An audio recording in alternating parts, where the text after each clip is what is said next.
Seorang TKI muda di Amerika, Arif Rahman, dihadapkan pada tawaran tak terduga yang mengubah hidupnya, 30 miliar rupiah.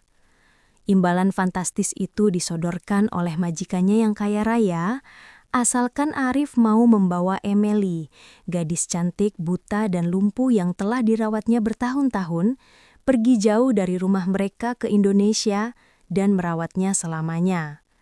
Ini bukan sekadar uang, ini adalah pertaruhan atas kemanusiaan dan takdir. Apa alasan dibalik tawaran gila ini? Mengapa seorang anak harus diasingkan demi harta? Di balik tirai kemewahan, sebuah rahasia kelam dan pengkhianatan keluarga siap terungkap mengguncang segalanya. Akankah Arif menerima uang itu dan mengorbankan Emily?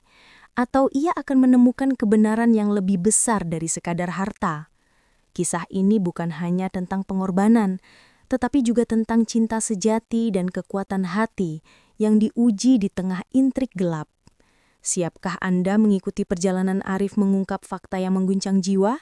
Babak baru dalam kisah Arif dimulai dengan bisikan kebenaran yang pahit, meruntuhkan semua yang ia yakini tentang keluarga Emily. Di sudut perpustakaan yang remang, seorang mantan perawat mengungkapkan intrik keji. Emily bukanlah korban takdir, melainkan korban dari nafsu harta keluarga sendiri yang tak berperi kemanusiaan. Racun perlahan membunuh sinarnya, membelenggu dalam kegelapan. Bagaimana mungkin hati manusia sekejam itu? Dapatkah Arif menanggung beban rahasia ini, ataukah ia akan hancur oleh kebenaran yang begitu mengerikan? Mari, kita bersama meresapi kepedihan dan keberanian Arif dalam menghadapi kenyataan pahit ini. Semoga ia kuat.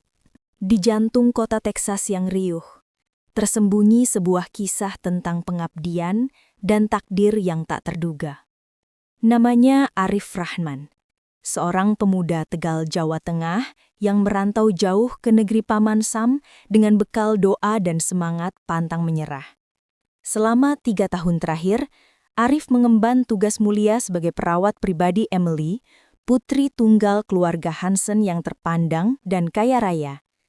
Bagi Arif, Emily bukan sekadar pasien, melainkan juga bagian dari rutinitas hidupnya yang sepi di perantauan. Emily, gadis berusia 20 tahun yang malang, telah kehilangan penglihatan dan kemampuan geraknya sejak usia 10 tahun. Dunia Emily adalah sebuah ruang hampa yang sunyi, penuh dengan sentuhan familiar dan suara-suara yang memberinya petunjuk akan keberadaan. Arif adalah salah satu suara itu, tangan yang membimbingnya, dan telinga yang setia mendengarkan setiap keluh kesah, setiap impian yang tersimpan di balik kegelapan matanya.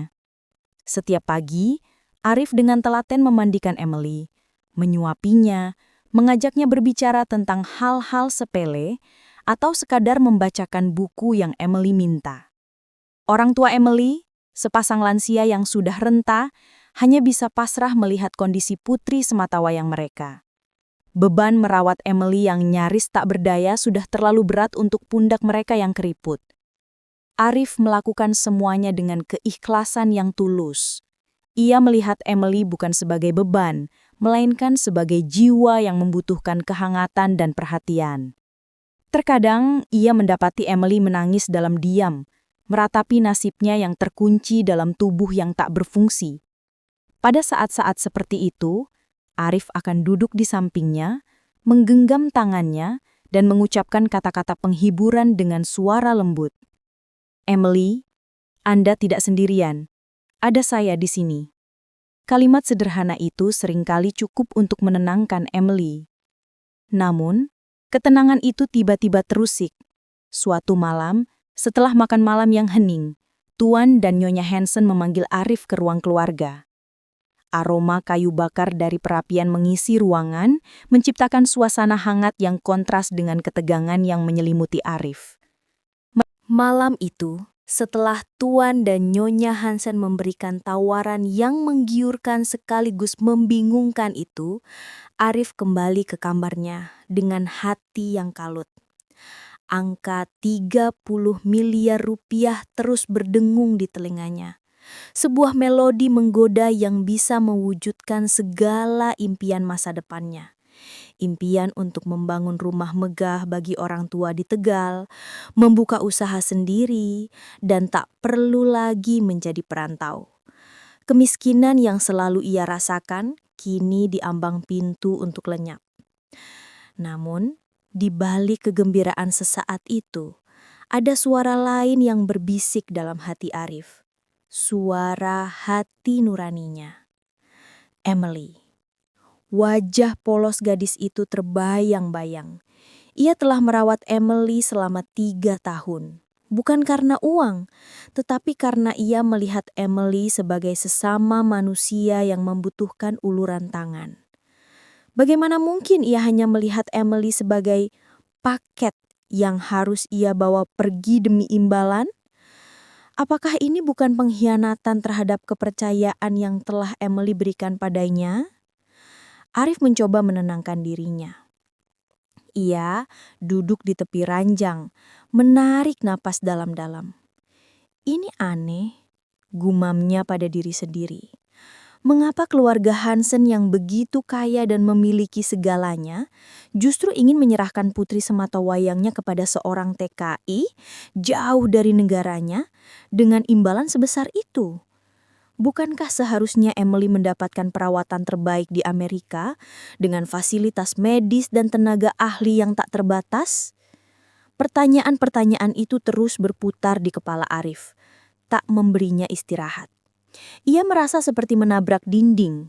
Sampai suatu siang, saat ia sedang membersihkan kamar Emily, ia menemukan sebuah foto kecil yang terselip di bawah tumpukan majalah. Foto itu agak usang, menunjukkan Emily kecil yang sedang tersenyum ceria bersama seorang wanita parubaya. Di balik foto itu, ada tulisan tangan yang samar, menuliskan Evelyn, 2010. Arif ingat, nama Evelyn pernah disebutkan Nyonya Hansen sebagai perawat Emily sebelum dirinya, yang kemudian dipecat dengan alasan. Malam demi malam, Arif dihabiskan dalam kegelisahan. Tawaran 30 miliar rupiah itu terus menghantuinya, bercampur dengan pertanyaan-pertanyaan yang tak terjawab tentang motif keluarga Hansen. Mengapa mereka begitu ingin Emily jauh dari mereka? Mengapa mereka siap membayar begitu mahal hanya untuk menyingkirkan putri kandung mereka sendiri? Hati Arif menolak menerima begitu saja. Ada sesuatu yang janggal, sebuah keganjilan yang merayapi benaknya. Pada suatu sore yang mendung, rasa penasaran yang tak tertahankan mendorong Arif untuk pergi ke perpustakaan umum di pinggiran kota Texas. Ia berharap bisa menemukan buku-buku tentang hukum waris atau kasus-kasus serupa, sekadar untuk merangkai potongan-potongan teka-teki ini. Saat ia menyusuri rak-rak buku yang menjulang tinggi, sebuah suara memanggil namanya, samar namun familiar. Arif? Aris Rahman bukan? Arif menoleh. Berdiri di depannya adalah seorang wanita parubaya dengan sorot mata yang lelah namun penuh perhatian. Ia adalah Miss Evelyn, mantan perawat Emily yang dipecat beberapa tahun lalu. Arif hanya mengenalnya dari foto-foto lama dan cerita singkat yang pernah ia dengar. Miss Evelyn, apa kabar? Sapa Arif, sedikit terkejut namun juga merasa ada secercah harapan. Mereka duduk di sudut perpustakaan yang sepi. Setelah basa-basi singkat, Arif memberanikan diri menceritakan tentang tawaran keluarga Hansen. Wajah Miss Evelyn langsung berubah masam, cemas, dan ada sebersit kemarahan di matanya. Jangan pernah menerima tawaran itu, Arif. Desis Miss Evelyn, suaranya pelan namun penuh penekanan. Ini bukan tentang uang, ini tentang sebuah kejahatan. Arif terkesiap. Kejahatan apa, Miss Evelyn? Miss Evelyn menarik napas dalam-dalam, seolah menahan beban berat yang selama ini ia pikul sendiri.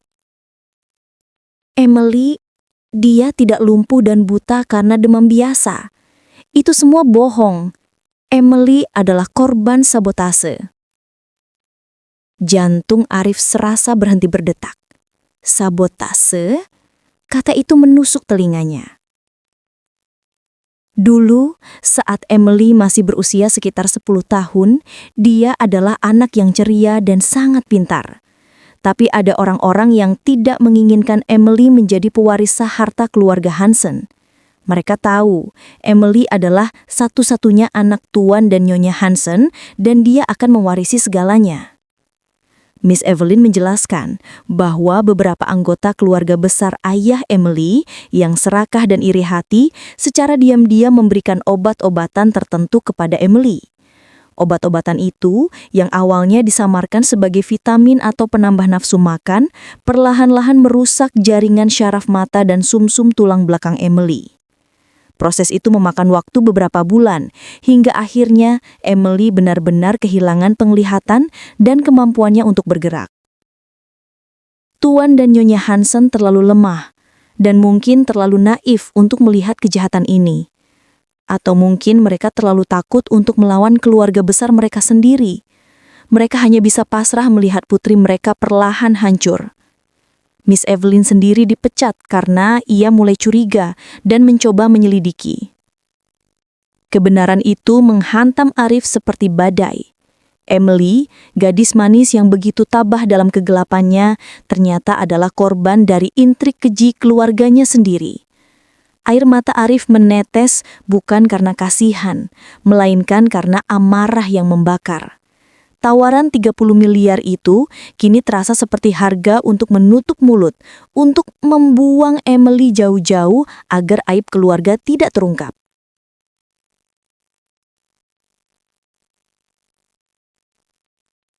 Arif segera pamit dari Miss Evelyn, pikirannya kalut. Ia berjalan pulang, langkahnya berat, membawa beban kebenaran yang baru saja dia dengar.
Keputusan Arif untuk membawa Emily ke Indonesia, namun menolak imbalan fantastis dari keluarga Hansen, telah mengguncangkan kediaman mewah di Texas itu. Tuan dan Nyonya Hansen, meskipun terkejut, tidak bisa berbuat banyak. Mereka mungkin merasakan sedikit rasa malu, tetapi lebih dari itu, ada kelegaan yang terselip bahwa beban Emily akan ditanggung oleh orang lain, jauh dari intrik keluarga. Arif hanya menerima sejumlah kecil uang untuk biaya perjalanan dan akomodasi awal di Jakarta, menegaskan bahwa keputusannya didorong oleh hati, bukan materi. Persiapan kepindahan berlangsung cepat. Arif mengurus semua dokumen yang diperlukan dengan bantuan seorang pengacara yang disewa keluarga Hansen. Ia memastikan Emily akan mendapatkan perawatan medis yang memadai di Indonesia. Emily sendiri tidak sepenuhnya mengerti apa yang sedang terjadi. Bagi dia, itu hanyalah sebuah perjalanan panjang bersama Arif, perawat setianya. Ia merasakan perubahan suasana hati Arif, ada ketegangan yang belum pernah ia rasakan sebelumnya. Namun, ia mempercayai Arif sepenuhnya. Perjalanan melintasi benua itu adalah sebuah tantangan. Emily harus ditangani dengan sangat hati-hati. Arif tak henti-hentinya menemaninya, memastikan kenyamanan Emily selama penerbangan panjang. Setibanya di Bandara Soekarno-Hatta, Jakarta, kelelahan terpancar jelas di wajah Arif. Namun, ada secercah harapan di matanya. Jakarta yang ramai dan berisik adalah awal baru bagi mereka. Arif menyewa sebuah apartemen kecil di kawasan Kalibata, Jakarta Selatan. Tempat itu sederhana, jauh dari kemewahan rumah Hansen di Texas, tetapi hangat dan nyaman. Untuk pertama kalinya, Arif merasakan kebebasan yang sesungguhnya. Ia tidak lagi terikat oleh kontrak kerja, namun terikat oleh janji batin untuk menjaga Emily.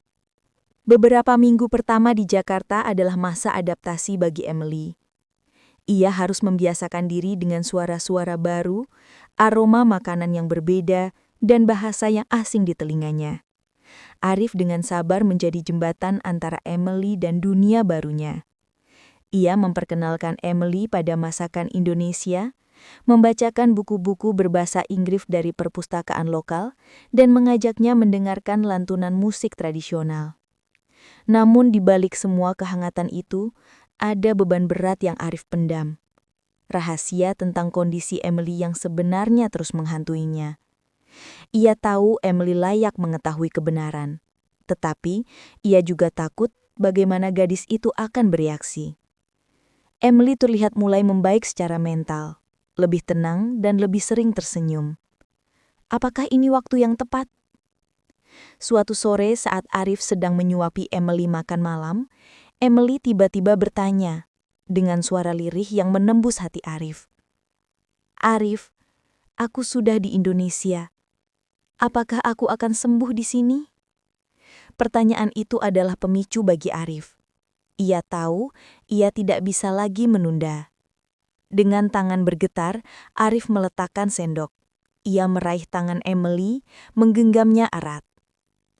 "Emily, ada yang harus kamu tahu." Arif menceritakan semuanya, perlahan dan dengan hati-hati. Ia mulai dari kecurigaannya, pertemuannya dengan Miss Evelyn, hingga fakta mengerikan tentang sabotase yang dilakukan oleh keluarga besar ayahnya. Ia menjelaskan bagaimana obat-obatan itu perlahan merusak syaraf mata dan tulangnya, menjebaknya dalam kondisi yang sekarang. Awalnya Emily hanya diam, matanya yang buta terasa menatap kosong ke depan. Lalu air mata mulai mengalir deras dari kelopak matanya, membasahi pipinya. Ia tidak mengeluarkan suara, hanya tangisan tanpa henti yang menyayat hati Arif. Arif terus menggenggam tangannya, membiarkan Emily melepaskan semua kepedihan yang selama ini ia pendam tanpa tahu alasannya. "Jadi, ini semua karena mereka menginginkan harta," bisik Emily di antara isak tangisnya. Arif hanya mengangguk pelan. "Maafkan saya, Emily. Saya seharusnya memberitahumu lebih cepat." "Tidak, Arif," kata Emily, suaranya kini terdengar lebih kuat. meskipun masih dipenuhi kesedihan. "Terima kasih sudah memberitahuku. Selama ini, aku selalu bertanya-tanya, mengapa aku tidak bisa sembuh? Mengapa semua orang menjauhiku? Sekarang aku tahu." Malam itu, setelah Emily mulai tenang, ia meminta Arif untuk tetap di sampingnya. Arif duduk di kursi di sebelah ranjang Emily, menemaninya hingga tertidur. Ia merasa lega, beban berat itu sedikit terangkat, meskipun ia tahu perjalanan mereka masih panjang. Keesokan harinya, Emily terbangun dengan ekspresi yang berbeda. Ada kekuatan baru di matanya yang buta, sebuah keteguhan yang belum pernah Arif lihat. Ia meminta Arif untuk membantunya duduk di kursi roda. Setelah sarapan, Emily menatap Arif dengan serius. "Arif," katanya suaranya mantap, "aku tidak akan kembali ke rumah itu. Aku tidak akan kembali ke kehidupan yang penuh kebohongan dan pengkhianatan." Arif mengangguk. "Tentu, Emily. Kita akan membangun hidup baru di sini." Kemudian Emily mengucapkan sebuah kalimat yang membuat hati Arif bergetar. Sebuah permintaan yang tak terduga namun terasa sangat benar. "Arif, menikahlah denganku." Arif terdiam, terkejut. Pernikahan? Ia tidak pernah memikirkan hal itu. Ia hanya melihat dirinya sebagai pelayan Emily, penjaganya. Namun menatap mata Emily yang meskipun buta, memancarkan ketulusan dan harapan, Arif merasakan sesuatu yang lebih dalam. Cinta. Bukan cinta yang membara seperti dalam dongeng, tetapi cinta yang tumbuh dari pengorbanan, keikhlasan, dan ikatan jiwa yang telah terjalin selama bertahun-tahun. "Emily," Arif hampir tak bisa berbicara. "Aku tahu ini mungkin mendadak, tapi aku tidak ingin sendirian lagi, Arif. Kamu adalah satu-satunya yang aku cintai dan kupercayai di dunia ini. Jadilah suamiku, jadilah keluarga bagiku." Arif menatap Emily, melihat ketulusan di matanya, dan ia tahu, inilah takdirnya. Inilah jawaban atas segala doa dan pengorbanannya. "Baiklah Emily," kata Arif, air mata mengalir dari matanya. "Aku akan menikahmu." Permintaan Emily untuk menikah telah mengubah segalanya. Malam itu, setelah keterkejutan berlalu, hati Arif dipenuhi dengan perasaan yang campur aduk. Haru, tanggung jawab besar, namun juga sebuah kebahagiaan yang mendalam. Ia melihat ini bukan hanya sebagai janji untuk Emily, tetapi juga sebagai janji pada dirinya sendiri untuk selalu melindungi dan mencintai gadis yang telah menjadi bagian tak terpisahkan dari hidupnya. Pernikahan mereka berlangsung sederhana, jauh dari kemewahan pesta yang mungkin bisa diadakan oleh keluarga Hansen. Arif menghubungi seorang penghulu dari masjid kecil di dekat apartemen mereka. Dengan 2 orang saksi dari tetangga yang baik hati dan telah mengenal Arif selama di Jakarta, ijab kabul pun dilangsungkan. Di hadapan Allah dan saksi-saksi, Arif Rahman mengucapkan ikrar suci, menerima Emily Hansen sebagai istrinya. Emily mengenakan gaun sederhana berwarna putih dan kerudung tipis yang menutupi kepalanya, tersenyum haru. Meskipun matanya buta, Arif bisa merasakan cahaya kebahagiaan memancar dari dirinya. Saat tangan Arif menggenggam erat tangannya setelah ijab kabul, Emily berbisik, "Terima kasih Arif, aku mencintaimu." Bagi Arif, kata-kata itu lebih berharga dari 30 miliar rupiah manapun. Mereka berdua, seorang TKI sederhana dan seorang gadis buta lumpuh dari keluarga kaya, kini sah menjadi suami istri. Mengikat janji bukan hanya sebagai penjaga dan yang dijaga, tetapi sebagai pasangan yang akan menghadapi dunia bersama.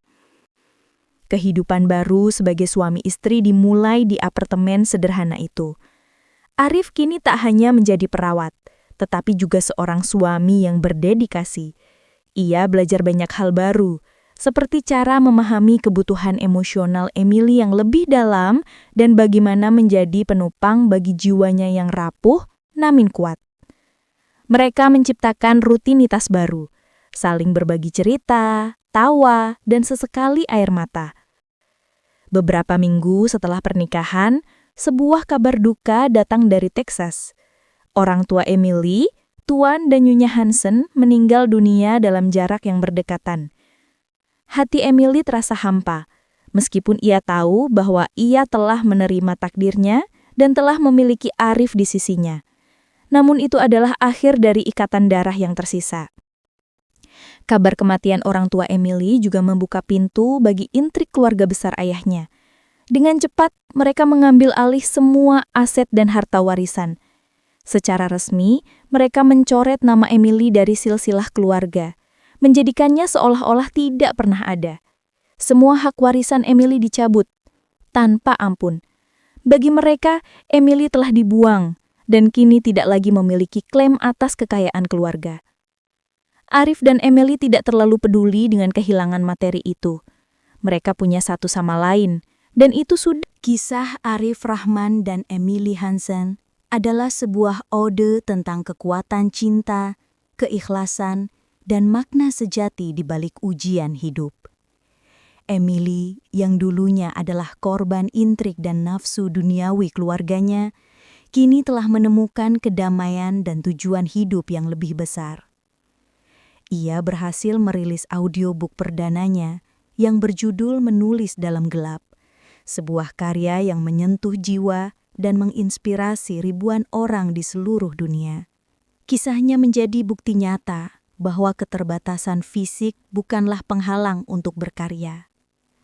Lebih dari itu, ia bahkan menjadi pengajar online bagi para penyandang disabilitas lain, membimbing mereka untuk menemukan suara dan potensi diri mereka sendiri. Namun, hidup adalah perjuangan tiada henti. Kerusakan saraf yang dialami Emily sejak kecil terus menggerogoti kesehatannya. Setiap hari adalah pertarungan. Arif tetap setia mendampingi, menjadi mata, kaki, dan penopang semangat Emily. Dalam setiap tatapan Emily yang buta, Arif bisa merasakan cinta yang tak terhingga. Sebuah rasa syukur atas kehadiran suaminya yang telah menjadi dunianya. Kekayaan materi yang dulu menjadi rebutan keluarga Hansen, kini terasa tak berarti. Emily dan Arif menemukan kekayaan sejati dalam ikatan batin mereka. Dalam setiap tawa dan tangis yang mereka bagi, dalam setiap perjuangan yang mereka hadapi bersama. Mereka membuktikan bahwa cinta tidak mengenal batasan fisik, status sosial, atau harta benda. Cinta yang tulus adalah kekuatan yang mampu mengubah kegelapan menjadi cahaya, kepedihan menjadi harapan, dan kehilangan menjadi anugerah. Arif, pemuda Tegal sederhana yang dulu hanya mencari